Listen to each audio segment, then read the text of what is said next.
Okay, welcome back to Calculus 2. We are looking at our final exam review. I have a problem here. We have to integrate dx over the square root of x squared minus 6x plus 13. That looks delightful. Again, first thing I'm looking at when I'm seeing this is I've got a square root of a squared things in here. There's no u substitution that's going to help here. So like that's out of the question.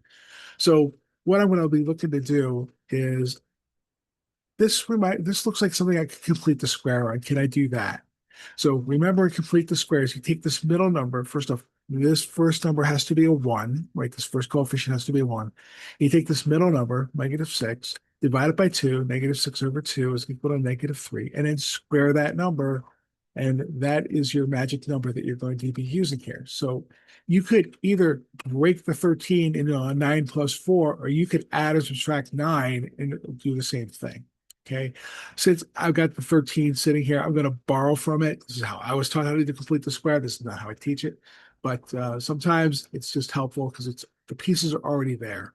So we're going to say this is x squared minus 6x, and this 13, I'm going to break this into plus 9 plus 4.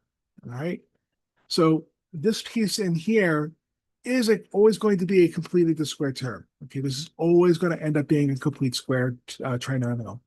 So we're going to say this is dx over the square root of, this is going to be x minus 3 squared plus 4. Okay, see how that works? All right.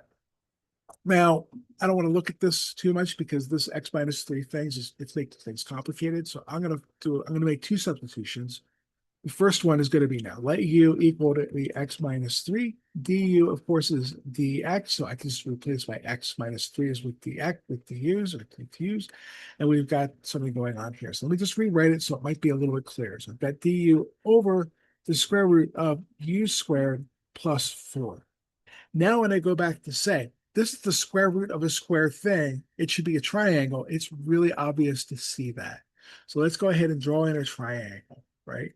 So we have our theta here. Because this is an a squared and a b squared, I'm going to go ahead and set my sides up to be u and 2 so that my hypotenuse is going to be u squared plus 4 sitting like that. Okay, so that's what we've got there. Okay, as far as actually, let me change this. I'll show you why. Well, no, we can. Yeah, we could leave it. So I'm going to say that. Look at this. The tangent of theta is equal to u over 2, or u is equal to 2 tangent thetas. Okay. I know that other books have other ways to do this. It's fine. A lot of people just like to memorize the substitutions. You're allowed to do that. I don't like to do it.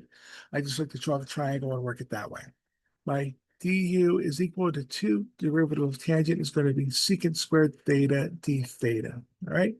Now what I'm going to do is I'm going to go ahead and break this integral apart so I can see what the pieces are. So I've got the integral of 1 over the square root of u squared plus 2 squared, okay, times du.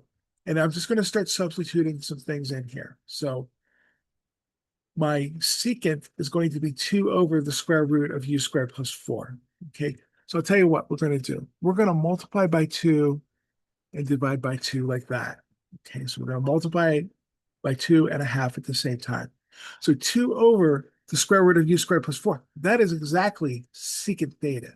So we have 1/2 integral secant theta. All right, times what's my du? My du was going to be 2 secant squared theta. Okay. Let's see. So yes, my du is going to be, okay, we have u is equal to this. Okay, my du is going to be 2 secant squared theta. Okay, we have 2 secant squared theta. All right, let's double check that. We have, oh, wait a minute, it's not, oh, yes, it is. It's on the bottom. So I went 2 over this thing. That's not a secant. That's I was hoping that I was like, I didn't think you guys are secant cube, did I? No, I did not. Okay, because that's usually a rough integral to go deal with. So we went 2 over u squared plus 4. That's actually adjacent over hypotenuse. That's a cosine. Okay, that makes me feel a lot happier that that guy there is a cosine. And we have our d theta here. The 2's cancel. We have a secant and a cosine, or we have a secant squared and a cosine. one of these is going to cancel. So all I've pretty much got to do here is I've got one secant left, the theta, and that's all we got to integrate. Okay. So integral of secant is the natural log of secant theta plus tangent theta. Okay. Plus c. Okay. And then we can go back and figure out what we actually have here. So secant is going to be square root of u squared plus 4 all over 2. So we could say this is going to be natural log of the square root of u squared plus 2, plus 4 rather, all over 2, plus what's my tangent? My tangent is just going to be u over 2. Okay. U over 2. Let's see. There's a 2 common to both of these, so I'm going to factor this 1/2 out, right? And then pull it outside of the logarithm because it's still a positive number. So I have 1/2 natural log of the square root of u squared plus 4. Well, what's u squared? Well, u is equal to, go back up here, x minus 3. Can I go ahead and do this? U squared is equal to x squared minus 6x plus 9 because I'm going to need that. So I have go back to this and I say, okay, that is going to be u squared or x squared minus 6x plus 9 plus 4. Okay, this is all inside the square root plus x minus 3. And we have this going on here because we factored the 2 out already. So we have absolute values in here plus c. So we have 1/2 natural log of the square root of x squared minus 6x. 9 and 4 make 13. Okay, this is all under a square root plus x minus 3. Everybody's in the absolute values plus c. And that is our answer for this integral. Don't forget the 1/2 out in front.